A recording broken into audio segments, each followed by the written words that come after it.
বিয়ের ঠিক 3 দিন আগেই নিজের মাথায় গুলি মেরে আত্মঘাতী হওয়ার চেষ্টা চালালো চুঁচুড়া থানার পুলিশ কনস্টেবল বছর 26-এর হিমাংশু মাঝি। ঘটনা প্রসঙ্গে জানা গেছে, এদিন ভোর 5টা থেকে 5:30 নাগাদ চুঁচুড়া হাসপাতালের পুলিশ লকআপে ডিউটি চলাকালীন নিজের মাথায় গুলি মেরে আত্মঘাতী হওয়ার চেষ্টা করে সে। পরে তাকে চুঁচুড়া হাসপাতালেই ভর্তি করে অপারেশনের মাধ্যমে একটি গুলি তার মাথা থেকে উদ্ধার করা হয়। খবর পেয়ে চুঁচুড়া হাসপাতালে ছুটে আসেন চন্দননগর পুলিশ কমিশনারেটের police commissioner Amit P Javalgi. পরে এ বিষয়ে হাসপাতালের অন্যান্য রোগী থেকে স্থানীয় কাউন্সিলররা কি বললেন শুনে নেব। হঠাৎ একটা শব্দ পেয়ে আমরা ঘুম ভেঙে দেখি এরকম ঘটনা, যার জন্য এরকম কাস্টডিতে ডিউটি করছিল, তাদের মধ্যে একজন গুলি খাওয়া মতো অবস্থা। এটা ওই 5:45। তখন কি সব পেশেন্ট পার্টি যারা সব ঘুমাচ্ছিল? আর সবাই তো ঘুমাচ্ছিল, আমরা শব্দ পেয়ে উঠে গেছি। কার নিয়ে গেল সেটা দেখিনি, আমরা ঘুমিয়ে উঠে তারপরে তো অশান্তি গন্ধ না না মানে পুলিশ হবে এসেছিল, এই সব দেখলাম। কেন এলো সেরা আমি কেন জিজ্ঞেস করতে পারলাম না, শুধু দেখছি বসে বসে। শব্দ শুনেছিলেন? না, আমি কিছু শুনি নাই তো, সকালবেলা ঘুমিয়ে গেছি। পুলিশ কখন এলো? এই তো 6টা মানে 6টা থেকে এসছে। অনেক পুলিশ ছিল। হ্যাঁ, লেডিস 2-4টে আর জেন্টস এই সব দেখলাম। তো খবর পেয়ে ছুটে এলাম হাসপাতালে। মানে যে হাসপাতালে গুলি চলেছে, ব্যাপারটা এসে জানলাম যে হাসপাতাল যে লকআপ আছে, সেই লকআপে ডিউটিরত যিনি পুলিশ কনস্টেবল বা যিনি ছিলেন, শুনলাম নাকি তিনি গুলিবিদ্ধ হয়েছেন। কিভাবে গুলিবিদ্ধ, কি কারণ হয়েছে সেটা আমি বলতে ঠিক পারবো না। এটা প্রশাসনের লোকেরা আসছে, পুলিশের কর্তা ব্যক্তিরা তদন্ত করলে এটা বলতে হবে কেন গুলিটা কিভাবে লেগেছে। তবে একটা ভয়ের কারণ, হাসপাতালে বহু মানুষ এখানে থাকে, বহু রোগীর চিকিৎসা হয়, একটা ভয়েরও বাতাবরণ তৈরি হয়। আমি মনে করি এটা দেখুক, এবং যেটা হয়েছে খুবই দুঃখজনক ঘটনা, হাসপাতালের মধ্যে হয়েছে, এটা অন্য কিছু হলে ঘটতে পারত। এইসব জিনিসগুলো যাতে না ঘটে, এটা প্রশাসনেরও দেখা উচিত। প্রাথমিকভাবে হিমাংশুর মাথা থেকে একটি গুলি বের করার পরেও সিটি স্ক্যানে তার মাথায় একটি দাগ দেখা যায়। সেটি গুলিও হতে পারে বা জমাট বাঁধা রক্তও হতে পারে। তাই উন্নত চিকিৎসার জন্য তাকে এদিন গ্রিন করিডর করে কলকাতায় স্থানান্তরিত করা হয়। পরে এ বিষয়ে চুঁচুড়া হাসপাতালের অভিজ্ঞ শল্য চিকিৎসক প্রকাশ সামন্ত সাংবাদিকদের প্রশ্নের উত্তরে জানান,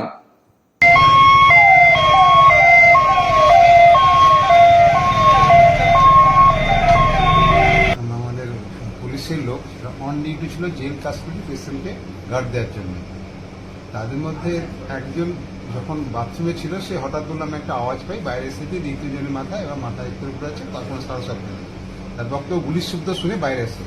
মানে we examine the patient in the emergency, যখন দেখা গেল একটা বুলেট মাথা দিয়ে ঢুকে আরেকদিন দিয়ে বেরিয়ে গেছে।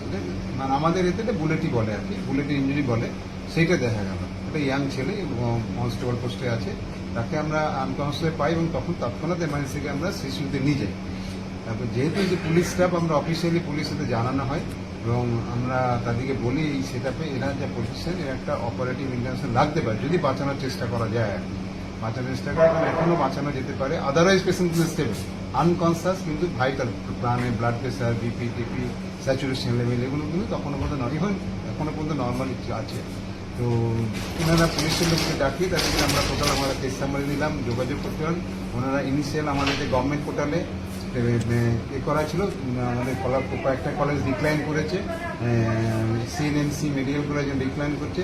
তাদেরকে পুরো ব্যাপারটা আমরা ব্রিফ করার পর তারা বললো আমরা নিয়ে চলে যাচ্ছি। আমাদের ওই লেভেলতে যে প্রথম ইনিশিয়ালি ওরা যাচ্ছে, যে এখনও আমাদের কাছে যে খবর আছে ওরা বেরিয়ে গেছে, মিনিট 10 মানে বেরিয়ে গেছে। যাওয়ার সময় পর্যন্ত তো ভাইটাল স্টোরেজে আমরা সিটি স্ক্যান করেছি। সিটি স্ক্যানে একটা লার্জ এরিয়ায় একটা হেজি পাওয়া যাচ্ছে, একটা ব্লাড ক্লট না কোনো লেফট বা বুলেট সেটা আমরা বুঝতে পারছি না, কারণ সিটি স্ক্যানটা আমাদের নেই। আমরা একটা স্ক্যান কপি দিয়েছি, ওটা বুলেটও হতে পারে আবার ব্লাড ক্লটও হতে পারে। এ নিয়েও আমাদের দেখে মনে হয় যেটা এক্সপ্লোরেশন দরকার, একটা ক্রেনোটমি করে ওই জিনিসটাকে বার করতে হবে। মানে রক্ত হলে রক্ত, বুলেট হলে বুলেট। মানে একটা বুলেট লেগেছে বলে শুনেছি, আর দুটো বুলেট লেগেছে কিনা তো ওর পিস্তলের বুলেট কেমন না করলে আমরা বলতে পারবো না।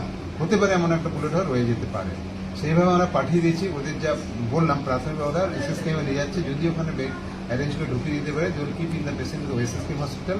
যদি না পায় সাইমেন্টাসও একইভাবে প্রাইভেট সেটআপের চেষ্টা করছে, সম্ভবত আইএনকেতে। যদি না হয় একান্ত ওরা ওখানে নিয়ে যাবে। এই পর্যন্তই। আমরা শিফট করার সময় ভাইটাল স্টেবল ছিল, পেশেন্ট কিন্তু আনকনসিয়াস, অন ভেন্টিলেটার গেছে, ওই অ্যাম্বুলেন্স যেটা আছে ওই যেটা এসি এলএস অ্যাম্বুলেন্স সেই অনুষ্ঠানে ওখানে কি বুলেট পাওয়া যায়? পেশেন্টকে গ্রিন করিডোর করে নিয়ে যায় বলে পুলিশ আমাদের মেসেজ দিয়েছে যে আমরা গ্রিন করিডোর ওদিকে সাজেশন দেওয়া যাবে এই সময় পিক টাইম 3 থেকে 4 ঘন্টা লেগে যাবে গ্রিন করিডোর হলে টাইমটা উইদিন 1.5 আওয়ার নামিয়ে দেবো ওরা গ্রিন করিডোর অ্যারেঞ্জ করে নিয়ে যায় বলে আমাদেরকে মেসেজ দিয়ে গেছে এই পর্যন্ত আমরা পেশেন্টকে ট্রান্সফার করে দিয়েছি এবং দ্যাট মানে গোজ আউট ওই ঘরে কোনো বুলেট পাওয়া গিয়েছে? মানে বুলেট পাওয়া যায় পরে আমরা সুইপাইতে ঝাঁটি একটা বুলেট আমরা রিকভার করতে পেরেছি সেটা পুলিশকে দেওয়া যায় সিজ করে নিতে পুলিশের কাছে দিয়ে দেওয়া হয়েছে। একটা বুলেট সিজ করা হয়েছে। মানে এই পরিস্থিতিতে কি মানে আপনি তো অনেক দিনের অভিজ্ঞতা সম্পূর্ণ ডাক্তার, মানুষ বাঁচতে পারে? খুব ভালোভাবেই বাঁচতে পারে কারণ যেহেতু ঘটনা ঘটেছে অ্যারাউন্ড 5 to 5:30 AM এর মধ্যে গেল হচ্ছে 1:20 PM ওভার প্রায় 7-8 ঘন্টা টাইমের মধ্যে পেশেন্টের ভাইটালস কিন্তু আউট অফ তাকে এক্সট্রা ওষুধ দিয়ে বা ব্লাড প্রেশার বাড়ানো যদি সাপোর্ট দিয়ে নয় কিন্তু প্রেশার নর্মালিটি ভাইটাল স্টেবল আছে ব্রেনে যেহেতু ইঞ্জুরি আনকনসিয়াস হয়ে গেছে আদারওয়াইজ পেশেন্ট হয়তো এবার ব্রেনটাকে রিকভার করার জন্য যে ম্যানেজমেন্ট সেই ম্যানেজমেন্ট এইগুলো আমরা পাঠালাম সেটা করলে বাঁচানো সম্ভব। কাস্টডিতে কলাপসেবল তার বাইরে হয়েছে তো ঘটনাটা? তাই হবে আমি নিজে ভেরিফাই করিনি তাই হওয়ার কথা নর্মালি ওর বাইরে ওরা গার্ডে থাকে একটা যে কাস্টডি তারপরে চাবি থাকে তারপরে কলাপসেবল চাবির বাইরে ওরা বসে থাকে এটা নর্মাল এবার আমি অন দ্য স্পট ভেরিফাই করিনি কথা পুলিশ কি বলছে নিজেই গুলি? এখনো পর্যন্ত তাই ওপিনিয়ন তাছাড়া ওইভাবে তো মানে মারলে তো কেউ একজন মারবে 3 তারিখ বিয়ে ছেলেটা। মানে এটা স্যাড।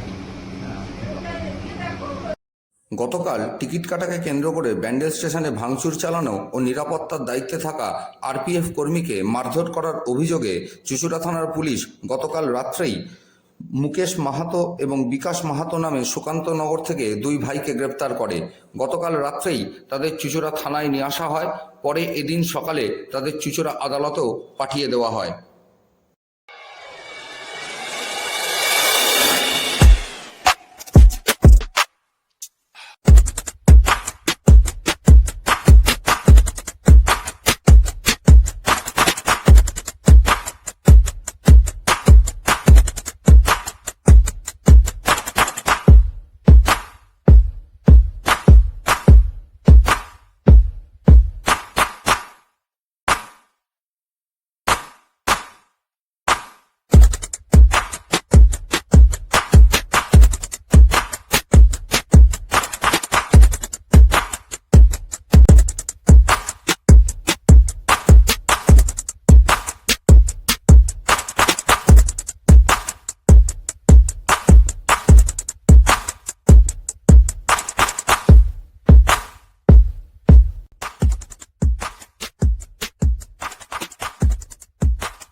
সাইবার ক্রাইম সম্পর্কে সাধারণ মানুষকে সচেতন করতে এদিন চুঁচুড়ার রবীন্দ্র ভবনে চন্দননগর পুলিশ কমিশনারেটের পক্ষ থেকে একটি বিশেষ অনুষ্ঠানের আয়োজন করা হয়।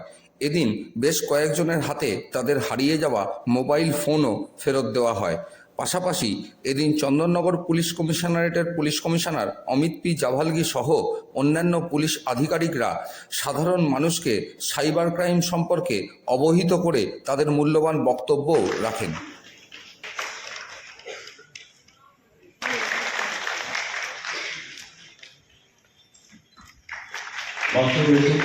চিকিৎসকের মনোবুদ্ধ যে সকল অনুপ্রেরণা এবং চেতনায় আমরা আজ আপনাদের মধ্যে সেই চেতনা দিতে এসেছি। স্বল্প কথায় বলবো আপনাদের এই উপস্থিতি আমাদের এই উদ্যোগকে আরো উজ্জ্বলময় করে তুলেছে। সতর্ক থাকার একটা চেষ্টা করছে। বড় ট্রানজাকশন যখন আপনার হচ্ছে নেট ব্যাংকিং থেকে ওরা নিজে ফোন করে জিজ্ঞেস করছে কি যারা করছেন এটা কি আপনি, আপনার নাম অমুক আছে, আপনার বাবার নাম অমুক আছে, আপনার মায়ের নাম বলুন তো কনফার্ম হবে, এটা কি কাকে দিচ্ছেন আপনি, ও কি হন, আপনার কি বিজনেস আছে। ওরাও সতর্ক থাকছে, ওদেরকেও ডিটেল দেওয়ার দরকার নেই। আপনি অ্যাকাউন্ট নাম্বার কিছু বলবেন না, ওরা নিজে বলবে আপনার অ্যাকাউন্টে লাস্ট 4 ডিজিট এটা আছে, তখন আপনি কনফার্ম হয়ে গেলে ব্যাংক থেকে ফোন আসছে। একটু নিজের মধ্যে আমি কোনো কাজে ব্যস্ত আছি, আপনি ব্যাংক ট্রানজাকশন করছি, আপনি ওটিপি দিচ্ছি, এত বড় কাজ আপনি নেই যে আপনার অর্থটা চলে যাচ্ছে আর আপনি কোনো কাজের জন্য নিয়ে ব্যস্ত আছেন, এটা হতে পারে না। যদি ব্যাংক থেকে বা ফাইন্যান্সিয়াল কোনো ট্রানজাকশন হচ্ছে, সব কাজ ছেড়ে 2 মিনিট কি বলা হচ্ছে এটা শুনে নিন কি আছে। অনেকবার কি হয়, ফোন আছে স্যার, আমি খেয়াল নেই স্যার, আমি কাজ করছিলাম, আমি বাড়িতে এটা করছিলাম, কেউ রঙের মিস্ত্রি এসেছিল বা কোথাও দোকানে ছিলাম, হঠাৎ করে কল এলো আর আমি ওটিপি দিয়ে দিয়েছি। ওয়েট করুন, কারা ফোন করছে, কেন ফোন করছে, ওটিপি কেন চাইছে, আমি দেব না। কত ইম্পর্টেন্ট থাক না কেন, আমি দেব না। থার্ড ব্যাপার হচ্ছে, আপনি যদি না এলে আপনাকে অ্যারেস্ট করা হবে। যে ফোন আসছে ওখানে সিবিআই লোগো সব কিছু দেওয়া আছে, এক দাদা সার্টিফিকেট ওরা পাঠিয়ে দিবে কি আমি সিবিআই লোক আছি। এই উত্তরপাড়ায় এই বিভিন্ন জায়গায় প্রায় 20 লাখ টাকা, 30 লাখ টাকা, 35 লাখ টাকা দিয়ে বসে আছে, এমনকি একজনকে 80 লাখ টাকাও দিয়ে দিয়েছে বাড়িতে। আপনি নিশ্চিত এটা শুনেছেন কি কলকাতায় একজন টাকা দিয়ে নিজের বাড়িতে গৃহবন্দী হিসাবে থাকছিলেন, ও কেউ নেই। কোন সিবিআই লোক আপনাকে অ্যারেস্ট করতে যাবে না, আপনি কেউ এত বড় লোক না, মানে এটা আমাকে কাকে কেন অ্যারেস্ট করবে সিবিআই? সিবিআই কোনো কারণ ছাড়া কেউ অ্যারেস্ট করবে না। যদি পার্সে যদি ধরাও পড়ে, বলবেন যে আপনি বাড়িতে আসবেন, আমার সঙ্গে কথা বলবেন, আমি কাকে কিছু দেবো না, টাকা দেবো না। আর পুলিশ কোনোদিন টাকা চাইবে, পুলিশকে টাকা খেতে পারে? কিছু পুলিশরা চায়, ওটা আলাদা ব্যাপার আছে, কিন্তু চেতে পারে। এদিন আবারও চুঁচুড়া পৌরসভার অস্থায়ী কর্মচারীরা 8 দফা দাবিতে চুঁচুড়া পৌরসভার মাসিক বোর্ড মিটিংয়ে এক স্মারকলিপি প্রদান করল। পাশাপাশি এদিন তারা পৌরসভার গেটে এবং ভেতরে বিক্ষোভ ও আন্দোলন কর্মসূচিও গ্রহণ করে। মূলত এদিন যে 8 দফা দাবি তারা 8 দফা দাবির স্মারকলিপি তারা বোর্ড মিটিংয়ে প্রদান করেছে, তার মধ্যে ইপিএফ তাদের সময় কাটা হলেও তার সময় জমা দেওয়া হচ্ছে না, এটা তাদের মূল অভিযোগ। পাশাপাশি তাদের দাবি, বিগত দিনে 3 বছর আগে তাদের মাইনে বৃদ্ধি করা হয়েছিল, কিন্তু বর্তমান বাজার দর যেভাবে বেড়েছে তাতে দৈনিক 100 টাকা মজুরি তাদের বৃদ্ধি অবশ্যই করতে হবে। হুগলি চুঁচুড়া পৌর কর্মচারী ঐক্যের পক্ষ থেকে আজ আমরা সকল স্তরের কর্মচারীদের নিয়ে সমস্ত অস্থায়ী কর্মচারী আজকে পৌরসভায় গেটে একত্রিত হয়ে আজকে বোর্ড মিটিং আছে। আমরা চাই সমস্ত কাউন্সিলর থেকে শুরু করে পৌর বোর্ড কর্তৃপক্ষ থেকে শুরু করে পৌর প্রধান থেকে শুরু করে সকলের কাছে আমরা একটা আবেদনপত্র আমরা দিতে চাইছি, যে আবেদনে আমাদের কতগুলো নাম্বারিং করা হয়েছে, যেটাতে রয়েছে যে প্রত্যেক কর্মচারীকে ইএসআই এর অন্তর্ভুক্ত করতে হবে। অর্থাৎ যারা জরুরি পরিষেবা আছে, জল, বিদ্যুৎ, অ্যাম্বুলেন্স, যারা প্রাণ হাতে করে কাজ করছে, তাদের যদি কোনো দুর্ঘটনা ঘটে যায়, সেই দুর্ঘটনার হাত থেকে তারা যাতে সামান্য হলেও তার পরিবার কিছু রেহাই পেতে পারে, তার জন্য এই ব্যবস্থা আমরা চাই। দীর্ঘ 1 বছর হয়ে গেল পৌরসভার পৌর কর্মচারীরা নির্বিঘ্নে কাজ করে চলেছে, কিন্তু তাদের কোনো বেতন বৃদ্ধি হয়নি। মাইনে নিয়ে দীর্ঘদিনের টালবাহানা, এবং সেই টালবাহানা যাতে আর না হয়, যাতে প্রত্যেক কর্মচারী একই সঙ্গে একই দিনে যাতে তারা বেতন পেতে পারে, তার আবেদন আমরা রাখছি।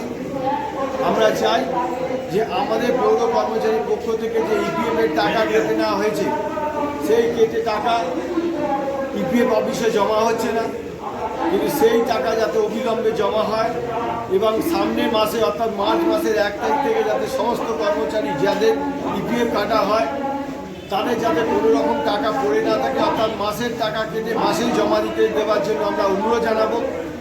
এবং সমস্ত কর্মচারী আজকে আমাদের সমবেত হয়েছে এবং তারাও চায় যে এই আবেদনে সাড়া দিয়ে যাতে তারা তাদের দাবি শান্তিপূর্ণভাবে পৌর কর্তৃপক্ষের কাছে জানাতে পারে এবং পৌর কর্তৃপক্ষ আমাদের প্রতি বিবেচনা করে একটা ভালো সুরাহা রাস্তা যাতে তারা তৈরি করতে পারে, আমরা তার আবেদন জানাতে চলেছি। আপনার নাম? আমি হুগলি চুঁচুড়া পৌরসভার একজন অস্থায়ী কর্মচারী, অসীম অধিকারী।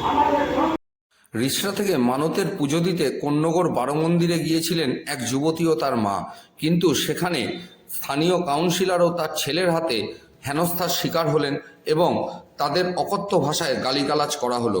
কি বলছেন এই ঘটনা প্রসঙ্গে ওই তরুণী, শুনে নেব।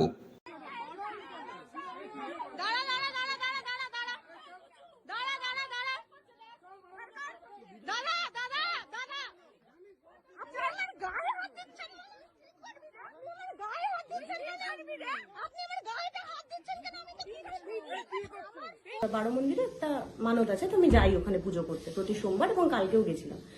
তো ওখানে ঝামেলা চলছিল, তো আমরা জানি না, আমরা ভেতরে ঢুকে যাই, পুজো করে বেরোই এবং ওখানে দাঁড়িয়ে প্রণাম করছিলাম। তো হঠাৎ করে ওনাদের ঝামেলা হতে হতে যে প্রণাম করছিলাম ওনার সঙ্গে আমার একটা ধাক্কা লাগে, এবং সেখান থেকে উনি হঠাৎ করে এসে আমাকে চার্জ করতে থাকেন, ফোর্ট রিক্সা থেকে কেন এসেছি সেখানে পুজো দিতে, অকথ্য গালাগাল করে। আমি খালি ওনাকে একটাই প্রশ্ন করি যে আপনি আমার সঙ্গে এরকম বাজে ব্যবহার করছেন কেন, আমি তো পুজো দিতে এসেছি। উনি শোনেন না, উনি ওখানে কন্টিনিউ বাজে ব্যবহার করতে থাকেন, আমার বাবা মাকে তুলে বাজে কথা বলেন। ওখানের যে দর্শনার্থীরা আমার সঙ্গে ভেতরে পুজো দিচ্ছিল তারা এসে ওনাকে আটকায় যে ওনারা তো পুজো দিচ্ছেন, আপনি কেন ওনার সঙ্গে বাজে ব্যবহার করছেন। উনি শোনেন না এবং উপরন্তু মারধর করতে থাকে ওনার কাউন্সিলর এবং কাউন্সিলরের ছেলে কিছু ছেলেকে নিয়ে আরো আসে, তারা আমাদেরকে মারধর করতে থাকে এবং লাস্টে আমরা অপারক হয়ে ভিডিও করতে থাকি। আমি ভিডিও আপনাকে পাঠাবো, সেই ভিডিওতেও আপনি দেখতে পাবেন ওরা কন্টিনিউ আমাদেরকে মারছে এবং লাস্টে এত বাজে ব্যবহার করে কাউন্সিলরের ছেলে, উনি ভুলেই যান যে আমি একজন মহিলা, এবং উনি এবং ওনার একটা ছেলে মিলে ফোন টানাটানি নিয়ে এরকম অসভ্য আচরণ করেন আমার সঙ্গে যে ফাইনালি ওখানের কিছু দর্শনার্থী আর কমিটির ছেলে মিলে আমাকে ওখান থেকে রেস্কিউ করে, এবং আমার বন্ধুর যে ফোনটা ছিল সেই ফোনটা ওরা বাজেয়াপ্ত করে, কেড়ে নেয়, বলে কেড়ে নেবো, বেশ করবো।